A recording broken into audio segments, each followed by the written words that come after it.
Rosa, ¿cuál es la importancia para un acuerdo de convivencia, la construcción de confianzas y el encuentro con diferentes? Gracias, Marcela. Yo voy a intentar responder esa pregunta un poco, de una manera un poco diferente.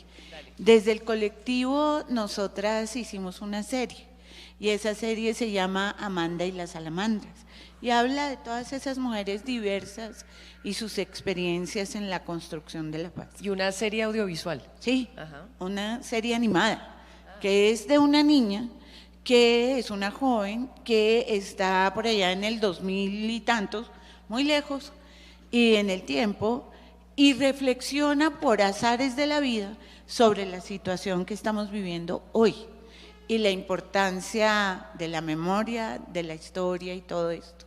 Y en esa época decían, y había una leyenda, decía esa leyenda que un grupo de mujeres que cumplían todas las Ds, eran distintas, distantes, diferentes y desconfiadas, decidieron acercarse cautelosamente porque el país lo necesitaba, porque estaban preocupadas, porque no entendían cómo era que nos habíamos metido en semejante lío y por tantos años. Y así empezaron a acercarse con cautela, a distinguirse, como dicen en el campo, a conocerse y poco a poco a escucharse y a conversar.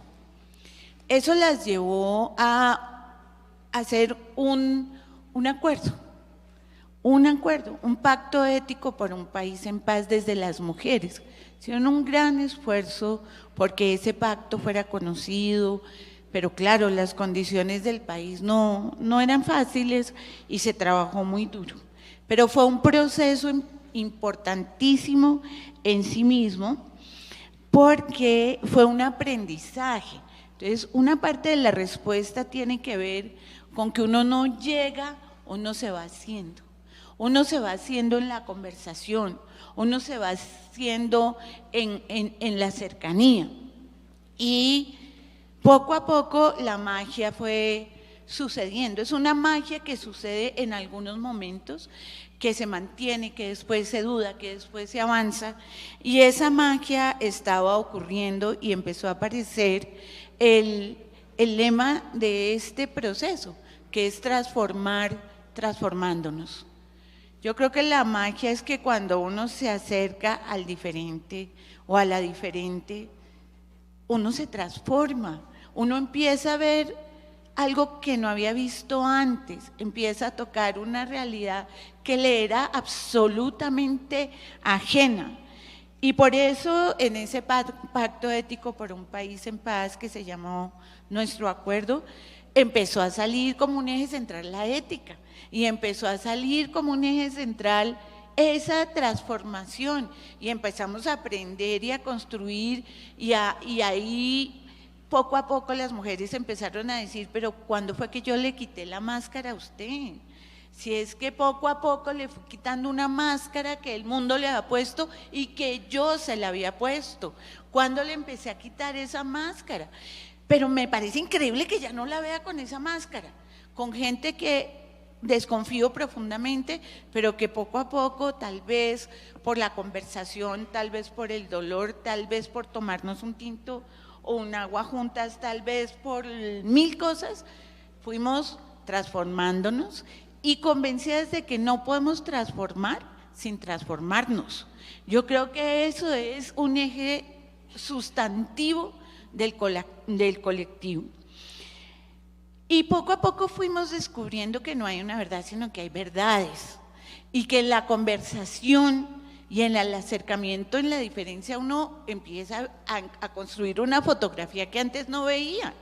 Y esa fotografía tiene tonos que a uno a veces no le gustan y que ese gris me marea, pero ese gris también es. Entonces poder construir esas fotografías nos han permitido como una galería de verdades o de historias o de memorias que son un instante, pero que son un instante que te transforma profundamente. No es la verdad, es la construcción permanente de las verdades, es la construcción permanente de esa fotografía. Y creo que nosotras poco a poco hemos ido entendiendo, como mucha gente en este país, y yo creo que a veces no nos damos cuenta, y también se lo quiero, no sé si Humberto de la Calle esté todavía acá, pero decirle, los ecos del acuerdo de paz son muchos, y esos acuerdos de paz nos han ido transformando como sociedad, aunque no se vea la contundencia política, pero los ecos de la paz son inmensos, y los ecos del acuerdo. En esa medida yo quisiera ir diciendo, no nos puede asustar el conflicto por el conflicto, la posibilidad de la diferencia. Lo que nos asusta es no saber resolver el conflicto, lo que nos asusta es no tener las herramientas, y yo creo que en eso las mujeres hemos construido tanto en este país, hemos podido dar tanto desde tantas redes. Yo no quiero hablar únicamente del colectivo acá, sino decir, el movimiento de mujeres de este país ha hecho una gran diferencia de lo que es la construcción de paz, y quiero honrar también a mis compañeras y a quienes nos escuchan, y ojalá podamos seguir construyendo. Para terminar, quiero decir que un gran acuerdo para la convivencia es la posibilidad de contribuir desde lo que nosotras ya hemos hecho, y estamos y queremos estar muy comprometidas, pero también es la posibilidad del camino para reconocer múltiples verdades, aprender a manejar socialmente y finalmente seguir transformándonos para transformar. Muchísimas gracias.